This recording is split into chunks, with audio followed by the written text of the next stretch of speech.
everyone.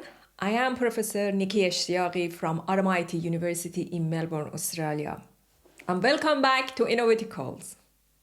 If you are new here, don't forget to hit that subscribe button so you can stay up to date with all the content we share. Our goal is to support students, researchers, and young professionals in their career by offering practical advice and guidance. Whether you are navigating university life, starting your career, or working to advance in your field, this channel is here to help you succeed. Our lives are full of changes that often come with challenges, but also with opportunities. The trick is to learn how to harness those opportunities and manage the challenges we face. It is important that we do not let difficulty frustrate us or stop our momentum. Instead, we need to take control of them and direct them in a way that help us move forward toward our goals. Just like a surfer who uses the wave to propel them toward their destination. We must learn to use change, whether it is a challenge or an opportunity, to push us in the right direction. In our previous episode, we have discussed how emotional intelligence, EQ, plays a crucial role in helping us navigate these changes. EQ is all about mastering our emotion, staying calm in a stressful situation, and using our feeling to guide us towards success.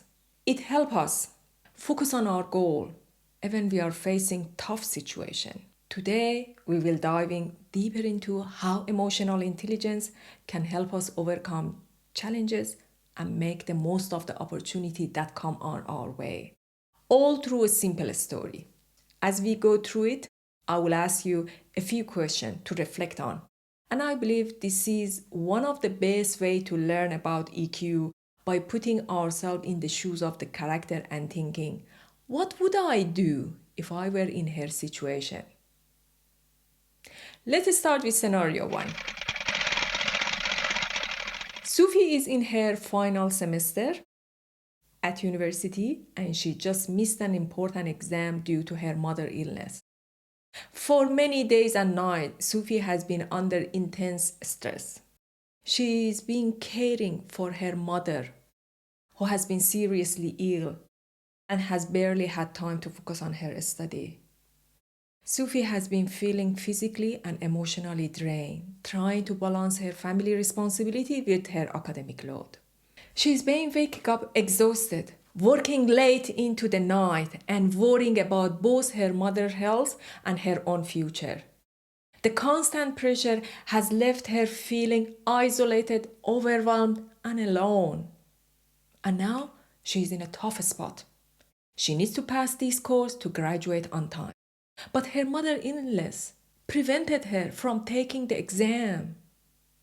Her family cannot afford to support her financially much longer, and she desperately needs to finish her studies so she can start looking for a job and supporting herself. Sophie knows that without this course, her graduation is at risk. Sophie decides to approach Professor Simon to discuss her situation. When she enters his office, she is feeling a mix of frustration, anxiety, and exhaustion. She immediately starts with a demand. Professor, I need to pass this course. My mother has been seriously ill and I couldn't take the exam. I need to finish my study or my family won't be able to support me anymore. You need to give me a chance to make up for this.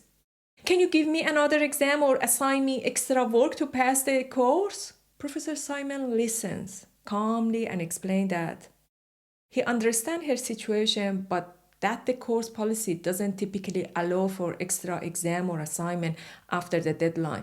He suggests Sophie could discuss her option with the academic office, but Sophie is overwhelmed with emotion. Instead of considering alternative solution, she reacts sharply. But I have already been through so much. This semester, my family is struggling and I need to finish my degree. Why should I be punished for something beyond my control? The school should help me out. I am running out of the time and money. Sophie's emotion take over and she continues arguing, feeling that the professor doesn't understand her urgency.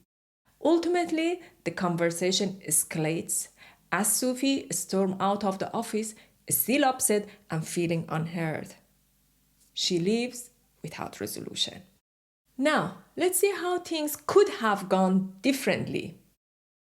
If Sophie had used more emotional intelligence in scenario 2,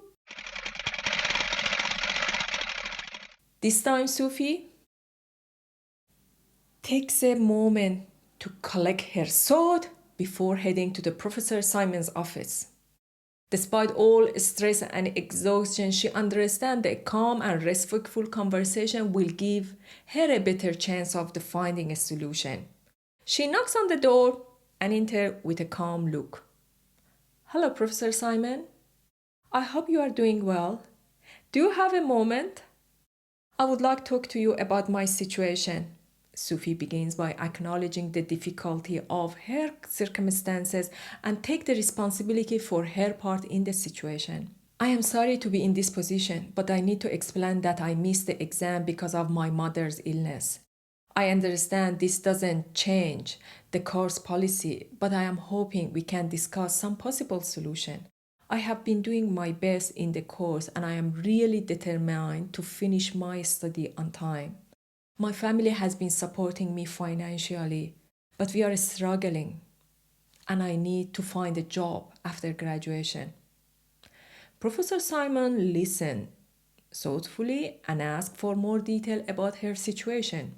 Sophie explained how her mother's illness required her to miss the exam and how much it means to her to finish her degree. She also suggests a few possible alternatives, such as taking an additional assignment or an alternative assessment, which would allow her to complete the course requirement without jeopardizing her graduation. Professor Simon, impressed by Sophie's calm and respectful approach, agrees to discuss the matter with the academic office to see if there is a way to provide her with an opportunity to make up the work. Sophie feels relief and thankful for the chance to explore a solution.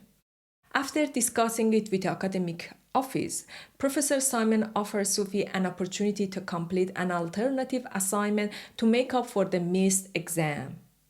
Sophie works hard, submits her assignment on time, and completes the course successfully. She graduates on time and is able to start looking for a work to support herself and her family. Why we discuss these stories? You might be wondering, why did we discuss this story? Simply put, these two students' experience highlight almost every aspect of emotional intelligence, from emotional self-awareness and empathy to impulse control and optimism. The key takeaway here is that their respective success and failure had very little to do with IQ, grades, or family connection. Now, I wanted to ask you all a few questions to reflect on. Which Sufi do you think was more successful? Was it just outcome, or were there are key factors in her approach that helped her succeed? Which Sufi would you prefer to be? The one who let emotion dictate her action and created conflict, or the one who stayed calm, showed the understanding, and communicated effectively? Let's reflect on these two scenarios. In scenario 1, Sophie let her frustration and sense of urgency drive her action.